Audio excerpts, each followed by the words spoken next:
नमस्कार, मैं हूं निकिता और आप देख रहे हैं सत्यहिंदी.com। चलिए एक नजर डालते हैं अब तक की सुर्खियों पर। दिल्ली विधानसभा चुनाव 2025 के लिए भाजपा ने अपने उम्मीदवारों की पहली लिस्ट जारी कर दी है। 29 उम्मीदवारों की इस लिस्ट में रमेश पिथौड़ी और प्रवेश वर्मा का नाम भी शामिल है। प्रवेश वर्मा को नई दिल्ली विधानसभा सीट से टिकट दिया गया है, जहां से आम आदमी पार्टी प्रमुख अरविंद केजरीवाल चुनाव लड़ रहे हैं और कांग्रेस की ओर से यहां से पूर्व मुख्यमंत्री शीला दीक्षित के बेटे और पूर्व सांसद संदीप दीक्षित मैदान में हैं। वहीं रमेश पिथौड़ी को कालकाजी से टिकट मिला है। यहां से दिल्ली की वर्तमान मुख्यमंत्री और आम आदमी पार्टी नेता आतिशी चुनाव लड़ रही हैं। इसके अलावा लिस्ट में 2 महिला उम्मीदवार भी हैं, रेखा गुप्ता जिन्हें शालीमार बाग और कुमारी रिंकू जिन्हें सीमापुरी से टिकट दिया गया है। प्रधानमंत्री नरेंद्र मोदी की ओर से अजमेर शरीफ दरगाह के लिए चादर भेजने पर AIMIM प्रमुख असदुद्दीन ओवैसी ने प्रतिक्रिया दी है। ओवैसी ने कहा कि ये जो पूरे देश में बीजेपी संघ परिवार की ओर से उनका हर संगठन कोर्ट जा रहा है कि यहाँ पर खुदाई हो वहाँ पर खुदाई हो, ये मस्जिद नहीं है, ये दरगाह नहीं है, ये कब्रिस्तान नहीं है। प्रधानमंत्री अगर चाहते हैं तो इन तमाम चीज़ों पर रोक लग जाएगी। ओवैसी ने कहा कि सिर्फ चादर भेजने से कुछ फायदा नहीं होगा। आप चादर तो भेज रहे हैं, लेकिन आप ही के चाहने वाले कोर्ट जा रहे हैं कि ख्वाजा की दरगाह नहीं है। आपको बता दें कि केंद्रीय मंत्री किरण रिजिजू प्रधानमंत्री मोदी की तरफ से चादर चढ़ाने अजमेर शरीफ पहुंचे। पंजाब और हरियाणा के खनौरी बॉर्डर पर जारी किसान आंदोलन के बीच 40 दिनों से अनशन पर बैठे किसान नेता जगजीत सिंह डल्लेवाल ने एक वीडियो संदेश में कहा कि अब तक 7 लाख किसान आत्महत्या कर चुके हैं। हम किसानों के नेता हैं, लेकिन किसी ने इन किसानों की मौत या आगे और आत्महत्याएं रोकने के लिए कुछ नहीं किया। हाल ही में सुप्रीम कोर्ट ने कहा कि डल्लेवाल की जान बहुत महत्वपूर्ण है। उस दिन मैंने भी कहा था कि डल्लेवाल की जान तो महत्वपूर्ण है, लेकिन उन 7 लाख किसानों के बच्चों का क्या होगा जो अब हमारे बीच नहीं है। पंजाब की महिलाओं के एक समूह ने दिल्ली में आम आदमी पार्टी के राष्ट्रीय संयोजक अरविंद केजरीवाल के आवास के बाहर विरोध प्रदर्शन किया और दावा किया कि पंजाब विधानसभा चुनावों के दौरान उनके द्वारा किए गए वादे अभी तक पूरे नहीं हुए हैं। मामले पर प्रतिक्रिया देते हुए पार्टी प्रमुख अरविंद केजरीवाल ने कहा कि वे महिलाएं उनकी यानी कांग्रेस और भाजपा की पार्टी की हैं। वे पंजाब से नहीं आई हैं। पंजाब की महिलाएं हमारे साथ हैं। उन्हें आम आदमी पार्टी पर भरोसा है।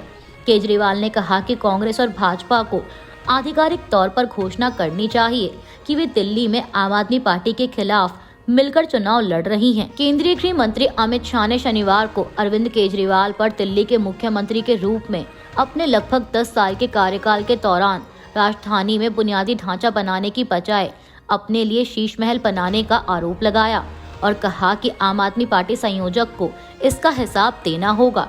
नई दिल्ली में कार्यक्रम को संबोधित करते हुए शाह ने मुख्यमंत्री के रूप में केजरीवाल के आधिकारिक आवास में इस्तेमाल की जाने वाली कई महंगी वस्तुओं और उपकरणों को सूचीबद्ध किया और कहा कि उन्होंने इनमें से कुछ चीजों के बारे में कभी सुना नहीं था।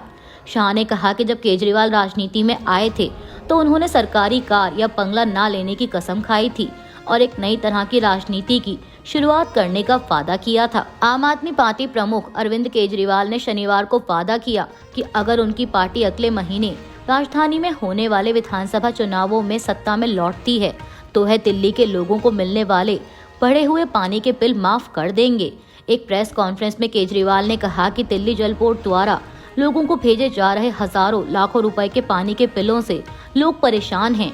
उन्होंने आरोप लगाया कि उनके जेल जाने के बाद से ही बढ़े हुए पानी के बिल आने शुरू हो गए और उन्होंने लोगों से इन बिलों का भुगतान न करने का आग्रह किया। जम्मू कश्मीर के बांदीपोरा जिले में सेना का वाहन खाई में गिरने से 2 जवानों की मौत हो गई है और 3 घायल बताए जा रहे हैं। अधिकारियों ने शनिवार को यह जानकारी दी।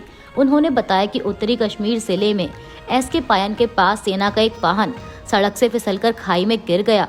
इस दुर्घटना में 2 जवानों की मौत हो गई, जबकि 3 को घायल अवस्था में जिला अस्पताल ले जाया गया। बॉर्डर गावस्कर ट्रॉफी के अंतिम टेस्ट में रोहित शर्मा को टीम में शामिल न किए जाने पर पूर्व क्रिकेटर नवजोत सिंह सिद्धू ने कहा कि हमें अपने नायकों को नीचा दिखाने की आदत है। 6 महीने पहले इस आदमी यानी रोहित शर्मा ने भारत के लिए T20 विश्व कप जीता था। जब सीरीज के दौरान कप्तान को हटा दिया जाता है तो यह मनोवैज्ञानिक रूप से गलत संकेत देता है। सिद्धू ने कहा कि जब राजा गिर जाता है तो शतरंज का खेल खत्म हो जाता है। इस मोड़ पर ऐसा नहीं होना चाहिए था। जीत या हार के लिए किसी व्यक्ति को दोषी नहीं ठहराया जा सकता। केरल की स्वास्थ्य मंत्री वीना जॉर्ज ने शनिवार को कहा कि राज्य सरकार चीन में वायरल बुखार और श्वसन संक्रमण के बड़े पैमाने पर फैलने की खबरों पर बारीकी से नजर रख रही है और कहा कि अभी घबराने की कोई जरूरत नहीं है। एक फेसबुक पोस्ट में स्वास्थ्य मंत्री ने कहा कि चीन में अब तक किसी ऐसे वायरस के पाए जाने की कोई रिपोर्ट नहीं है जो महामारी बन सकता है या अन्य क्षेत्रों में तेजी से फैल सकता है। उन्होंने कहा कि चूंकि मलयाली दुनिया के सभी हिस्सों में रहते हैं और प्रवासी अक्सर राज्य में आते हैं जिनमें चीन से भी लोग आते हैं, इसीलिए अतिरिक्त सावधानी बरती जानी चाहिए। पोखरण में हुए परमाणु परीक्षण में अहम भूमिका निभाने वाले आर चिदम्बरम का 88 साल की उम्र में निधन हो गया है। वह देश के प्रधान वैज्ञानिक सलाहकार भी रहे थे।